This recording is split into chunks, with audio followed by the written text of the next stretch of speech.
Kelly with Axis Trax here, and I'm going to show you how to create your hook and loop into a hinge to use for the Axis Trax pathway.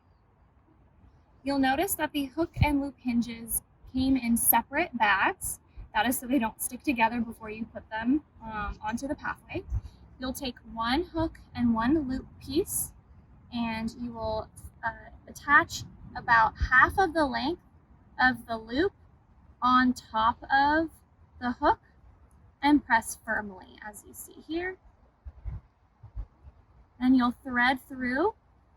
You'll line up the hinge slits here, leaving less than about 1/4 inch space between the panels. Thread through the other side. Press the soft fuzzy side or the loop side on top and press firmly the hook over the top of that, and now you have your secured hinge.